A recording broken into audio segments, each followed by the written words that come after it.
Hello dear students, welcome back to my channel Ajit study centre. आज के इस video में हम लोग बाबा साहेब भीमराव अंबेडकर के जीवन परिचय के बारे में पढ़ेंगे, तो आप इस वीडियो को पूरा अंत तक देखिए।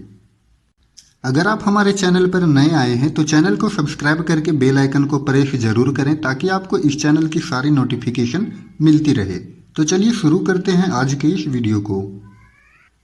सबसे पहले हम बाबा साहेब भीमराव अंबेडकर के जन्म को देखते हैं। तो बाबा साहेब भीमराव अंबेडकर का जन्म हुआ था 14 अप्रैल सन 1891 ईस्वी में मध्य प्रदेश के महू में हुआ था। कब हुआ था? 14 अप्रैल 1891 ईस्वी में बाबा साहेब भीमराव अंबेडकर का जन्म हुआ था मध्य प्रदेश के महू में। उनकी प्रमुख रचनाएं क्या क्या थी वो देखते हैं। तो उनकी प्रमुख रचनाएं थी the castes in India, their mechanism, genesis and development. 1917 ईस्वी में प्रथम प्रकाशित कृति था उनका genesis and development. The untouchables, who are the Shudras, 1946 ईस्वी में उन्होंने लिखा। हु आर दे, 1948 में लिखा। थॉट्स ऑन लिंग्विस्टिक स्टेट्स, 1955 ईस्वी में लिखा। बुद्धा एंड हिज धम्मा, 1957 में लिखा। The problem of the rupee, 1923 ईस्वी में लिखा। The evolution of provincial finance in British India. The rise and fall of the Hindu women, 1965 ईस्वी में उन्होंने लिखा। इसके अलावे एनिहिलेशन ऑफ कास्ट, 1936 ईस्वी में लिखा। लेबर एंड पार्लियामेंट्री डेमोक्रेसी, 1943 ईस्वी में लिखा। बुद्धिज्म एंड कम्युनिज्म, 1956 में। मूक नायक, बहिष्कृत भारत, और उन्होंने एक पत्रिका का भी संपादन किया था जिसका नाम था जनता। तो हम लोगों ने यहाँ पर बाबा साहेब भीमराव अंबेडकर के प्रमुख रचनाओं को देखा। आप इसका यहाँ पर स्क्रीनशॉट भी ले सकते हैं। अब हम आगे बढ़ते हैं।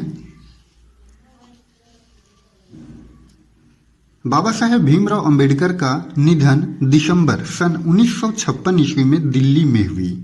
बाबा साहेब भीमराव अंबेडकर का मृत्यु कहाँ पर हुआ? तो दिल्ली में हुआ। कब हुआ? 1956 ईस्वी में। उनकी प्रसिद्धि के बारे में जानते हैं।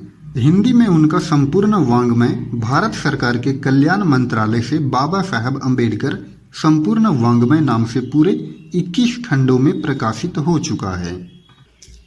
तो बाबा साहेब भीमराव अंबेडकर का हिंदी में उनका संपूर्ण वाङ्मय जो है वो भारत सरकार के कल्याण मंत्रालय से बाबा साहब अंबेडकर संपूर्ण वाङ्मय नाम से कितने खंडों में प्रकाशित हो चुका है? तो टोटल 21 खंडों में प्रकाशित हो चुका है। अब हम बढ़ते हैं आगे। अब हम जानते हैं उनकी साहित्यिक विशेषताएं के बारे में। प्राथमिक शिक्षा के बाद बड़ौदा के नरेश के प्रोत्साहन पर वे उच्चतर शिक्षा के लिए न्यूयॉर्क, अमेरिका, फिर वहां से लंदन गए। पूरा वैदिक वाङ्मय अनुवाद के जरिए पकड़ा और ऐतिहासिक सामाजिक क्षेत्र में अनेक मौलिक स्थापनाएं प्रस्तुत की। सब मिलाकर वे इतिहास मीमांसक, विधिवेता, अर्थशास्त्री, समाजशास्त्री, शिक्षाविद तथा धर्म दर्शन के व्याख्याता बनकर उभरे। स्वदेश में कुछ समय उन्होंने वकालत भी की। समाज और राजनीति में बेहद सक्रिय भूमिका निभाते हुए उन्होंने अछूतों, स्त्रियों और मजदूरों को मानवीय अधिकार व सम्मान दिलाने के लिए अथक संघर्ष किया। तो जब बाबा भीमराव अंबेडकर का जब प्राथमिक शिक्षा पूरा हो गया तो बड़ौदा के जो राजा थे उनके प्रोत्साहन पर वे उच्चतर शिक्षा के लिए कहाँ गए? न्यूयॉर्क, अमेरिका गए, और फिर वहाँ से वे लंदन गए, और इस तरह से वे वहाँ पर जाकर के लेखन का काम भी शुरू किया। कुल मिलाकर के अगर हम देखें तो डॉक्टर भीमराव अंबेडकर जो है वो इतिहास मीमांसक, विधिवेता, अर्थशास्त्री, समाजशास्त्री, शिक्षाविद तथा धर्म दर्शन के व्याख्याता बनकर के उभरे। उन्होंने अपना देश भारत में कुछ समय तक वकालत भी की। समाज और राजनीति में बेहद सक्रिय भूमिका निभाते हुए उन्होंने अछूतों, स्त्रियों और मजदूरों के मानवीय अधिकार व सम्मान दिलाने के लिए अथक संघर्ष भी किया। अब हम जानते हैं सामाजिक स्वरूप के बारे में। भारतीय संविधान के निर्माताओं में से एक डॉक्टर भीमराव अंबेडकर आधुनिक भारतीय चिंतन में बहुत महत्वपूर्ण स्थान के अधिकारी हैं। उन्होंने जीवन भर दलितों की मुक्ति एवं सामाजिक समानता के लिए कड़ा संघर्ष किया। उनका पूरा लेखन इसी संघर्ष और सरोकार से जुड़ा हुआ है। स्वयं दलित जाति में जन्मे डॉक्टर अंबेडकर को बचपन से ही जाति आधारित उत्पीड़न, शोषण एवं अपमान से गुजरना पड़ा था। इसलिए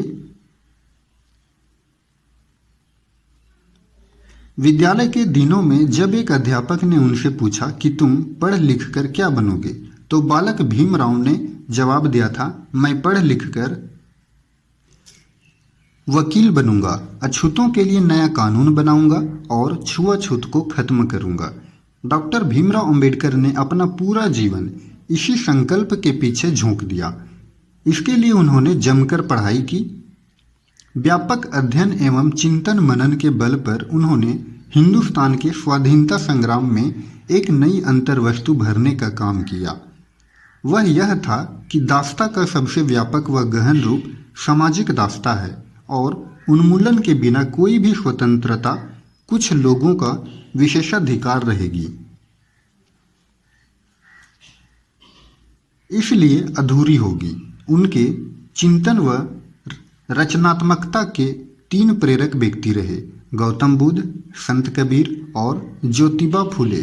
जातिवादी उत्पीड़न के कारण हिंदू समाज से मोह भंग होने के बाद वे बुद्ध के समतावादी दर्शन में आश्वस्त हुए और 14 अक्टूबर सन 1956 ईस्वी को 5 लाख अनुयायियों के साथ बौद्ध मतानुयायी बन गए। अब हम देखते हैं संविधान निर्माता। भारत के संविधान निर्माण में उनका अहम भूमिका था। हम आज भी उन्हें भारतीय संविधान निर्माता कहकर श्रद्धांजलि अर्पित करते हैं। उनकी समूची बहुमुखी विद्वता एकांत ज्ञान साधना की जगह मानव मुक्ति व जन कल्याण के लिए थी। तो इस तरह से आज के इस वीडियो में हम लोगों ने बाबा साहेब भीमराव अंबेडकर के जीवन परिचय को देखा। अगर आपको यह वीडियो पसंद आया हो तो आप वीडियो को लाइक करें और चैनल को सब्सक्राइब भी करें और अपने दोस्तों के साथ शेयर भी करें। धन्यवाद।